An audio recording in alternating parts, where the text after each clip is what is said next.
Hello students, जैसा कि हमने लास्ट वीडियो में स्टैंडर्ड कॉस्ट पढ़ लिया है और हिस्टोरिकल कॉस्ट पढ़ लिया है। ठीक है, तो हमें फिर भी एक बार इसमें डिफरेंस क्या है उसको एक बार डिस्कस कर लेते हैं। ठीक है, standard cost and historical cost. Standard cost क्या होती है? रिकॉर्डिंग। आपको पता है स्टैंडर्ड कॉस्टिंग की रिकॉर्डिंग कब होती है?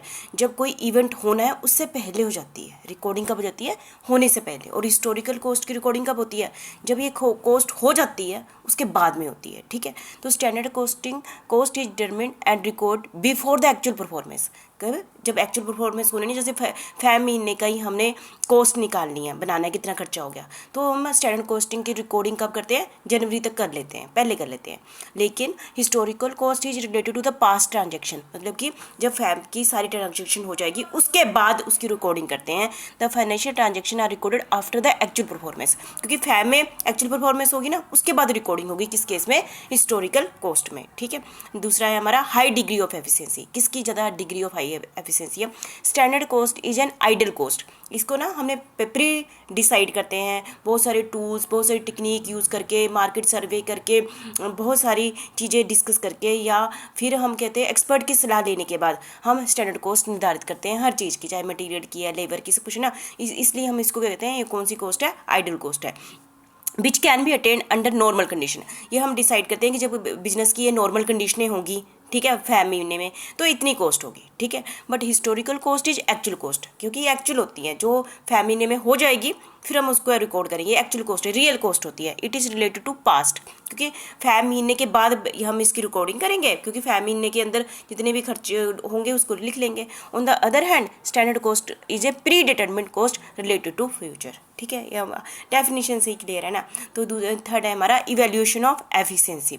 Standard cost serve as a measure of evaluation efficiency. इसको हम यूज़ क्या करते हैं? स्टैंडर्ड कॉस्ट को हम यूज़ करते हैं as a yardstick, as a tool use करते हैं, ताकि हम दूसरों की एफिशिएंसी को क्या करें?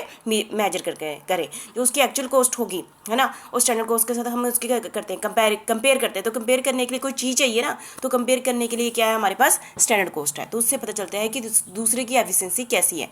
It help the management to compare the budgeted cost with that of actual cost. ठीक है, historical fail to provide any such technique. Historical cost मतलब एक टाइप से अपने आप में ही बेनिफिट तो है ही है, ये तो डाटा, तो ये एक्चुअल डाटा होता ही है, लेकिन ये जो स्टैंडर्ड कॉस्टिंग है उसका यूज़ किया जाता है एफिशिएंसी को मेजर करने के लिए। ठीक है, कॉस्ट कोड आपको पता है, ये स्टैंडर्ड कॉस्टिंग क्या है? हमने ये सारी कॉस्ट कंट्रोल करने की टेक्निक्स है, बजट भी है ना, स्टैंडर्ड कॉस्ट भी। Cost control is very important for cost control, but historical cost fail to provide any technique for cost control. Historical cost को थोड़ी हम कंट्रोल कर सकते हैं, जो हो गया है, जो आप बाई चांस आपने अपनी लाइफ जो बीत ली है उस पर थोड़ी कंट्रोल कर सकते हैं, आप अपनी अगली लाइफ पर कंट्रोल कर सकते हैं। ठीक है, तो हिस्टोरिकल कॉस्ट इस टाइप से हम कह सकते हैं, since it fail to make any comparison and fail to provide any yardstick for pointing out the possible cause for rising cost, है ना, कि यदि बाई चांस पिछले महीने में जो भी खर्चे बढ़ भी गए हैं किसी भी कारण से, उसको हम कंट्रोल नहीं कर सकते खर्चे होने के बाद। हम ना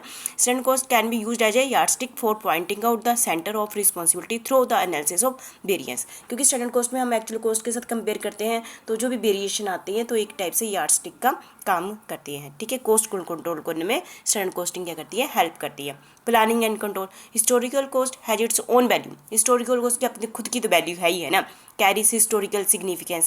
The actual financial position of the concern is made known through it, but it has no practical significance.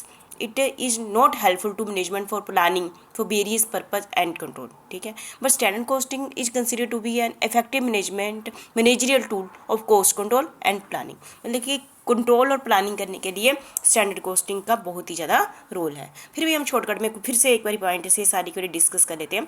क्या है हिस्टोरिकल कॉस्ट? क्या है? एक्चुअल कॉस्ट है। ठीक है, एक्चुअल कॉस्ट है, मतलब कि 5 महीने में होने के बाद हम मेजर करते हैं। स्टैंडर्ड कॉस्ट क्या है?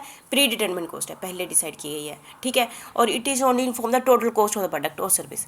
जो हिस्टोरिकल कॉस्ट है ये टोटल कॉस्ट को प्रोवाइड करता है, और जो स्टैंडर्ड कॉस्ट है it function is evaluate managerial performance and deficiency. ठीक है, historical cost are ascertained after they have been incurred and therefore are experienced cost of decision previously made, है ना। Standard cost are anticipated cost, मतलब कि ये हम future के लिए बताते हैं, which tend to state what the cost of the production should be, it is related to past. Historical cost past से रिलेटेड होती है और स्टैंडर्ड कॉस्ट फ्यूचर के लिए हम डिसाइड करते हैं। It can not do the role of planning and budgeting, historical cost कोई भी प्लानिंग एंड बजटिंग नहीं होती, पर स्टैंडर्ड कॉस्ट क्या करती है, budget are prepared on the basis of standard cost, budget are prepared on the basis of standard cost, ठीक है। बजट भी कंट्रोल करने की, ठीक है, स्टैंडर्ड कॉस्ट भी कंट्रोल करने की टेक्निक्स है, ठीक है। तो ये था difference between standard cost and historical cost, ठीक है। Thank you very much.